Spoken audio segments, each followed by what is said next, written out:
Welcome back to the last couple of minutes of the South African morning. Before we wrap up, of course, we're still in conversation with Brent, Lindeque and eNCA, our chef, are joining us to make sure that we are, of course, enjoying good food while we're having this conversation. Chef, thank you so much once again for making sure that we're well taken care of. I understand we're about to have some dessert. Yes, you are. Yes. And before you go into dessert, I'd like to tell you that this food was prepared by the food truck takeout and the cake chamber. So you can see there's a cake in front of you guys. We tried to make it as quick as possible with this load shedding happening. Yeah. Trust me, I'm sure it came out perfectly. How do you do it? Because it tastes good. I can't even taste if there's load shedding in my food. How do you do it, chef? It's with the alternatives, the generator, the gas stoves, and so forth. So now, since we're based in Soweto, we are working so hard to actually giving people that taste of Sandton. Because now we can't travel with the cost of petrol and everything. So now it's easy to come dine with us at the food truck takeout in Meadowlands. Okay. So now I'm inviting people, they can come through. Chef, we definitely have to come through. While you're giving us our plates, yes, how do we get a hold of you on social media? Can we tweet you? Can we? Yes, we on Instagram. Thank you. It's the Cake Chamber. On Facebook, it's the Cake Chamber. And we also have a page, the Food Truck Takeouts. Okay. So now we have the cake side and we have the food side, whereby people can actually choose what they want to go with us. Okay. Yes. So now on the dessert, we have the aspic jelly with the mango puree and some nuts and seasonal fruits. This is so amazing. So chef, I mean, with the cakes, you have a variety of different cakes that you also have. Yes, we do miniature cakes, we do novelty cakes, so from your birthday to your wedding. I was about to say, yeah. Yes, so we do all kinds. So now you can check all our work on our page. And then we also do catering for events. We also do our mid-year chef's tables, whereby you come and we give you that experience of dining, fine dining, where you book a table or book a seat with your friends, and then we'll be doing like your 6-course meal at a certain price. Then, This in Meadowlands? Yes, in Meadowlands. I love how the township economy is on international standards. Exactly, because that's what we're trying to do. Like, most people will be like, I'll only find this in Sandton. No.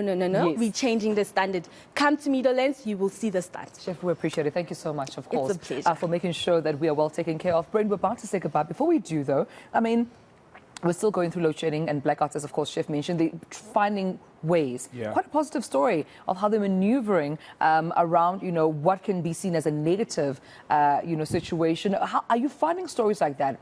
South Africans saying, listen, we're trying to make the best out of what we've been given. I mean, my mom believes that this has brought the family together because everyone's on their phones, everyone's doing other things. But now we light a candle and we catch up on old stories and bond as a family. 100%. So this exactly is a good news story, right? How do we make food during load shedding? How do we get it done? How do we, like I said, South Africans are resilient. How do we do it?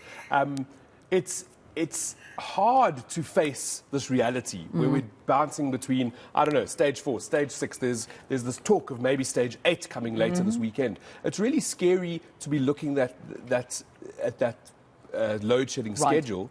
But South Africans do come together and they do help each other. Just if I look at my community WhatsApp group, how people are offering to help each other in whatever means, whatever that is. I mentioned earlier on, you haven't had electricity because the substation went out after load shedding, so you're off for, I don't know, 24 hours. Come to my house, have a hot shower, get some coffee. South Africans are kind.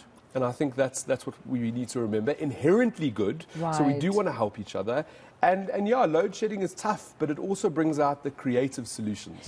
So I see not many people can afford inverters or generators or solar, but people are jumping onto the renewable energy sort of bandwagon. Absolutely. And I heard, I think it was yesterday, there was a company that is offering a rent-to-own solution. So you don't have to outlay all the cash to have whatever solar it is. There's people that are coming up with creative solutions to help us get through this time. And I like to say, in the darkest times, if we're able to make our businesses work, load shedding, water cuts, we speak about the petrol price, all of these things are so scary.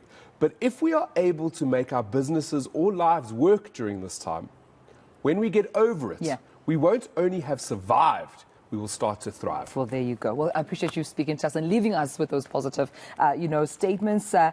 Brent, it's been a pleasure. I could go on and on and on with you. Thank you so much for joining us. It's been such a pleasure to be here this morning. I didn't know we were going to get food. I'm taking the cake home with me. Taking the cake home. It's all happening. That's the least you can do for your fiancé, right? At least bring the cake home. Brent, Lindeque, thank you so much for joining us. And Chef, thank you once again. It's a pleasure. Thank you for having sure me. that we are indeed fed. Make sure you go to Middlelands and get, of course, Chef, you said it's the company? The food truck. The food truck. Yes. Takeout. Yes. All right. Or the cake chamber. So the it's cake two. chambers. Oh, man, you're getting 2 for 1 out Exactly. in Middlelands. And that's where we leave it for now. Before we say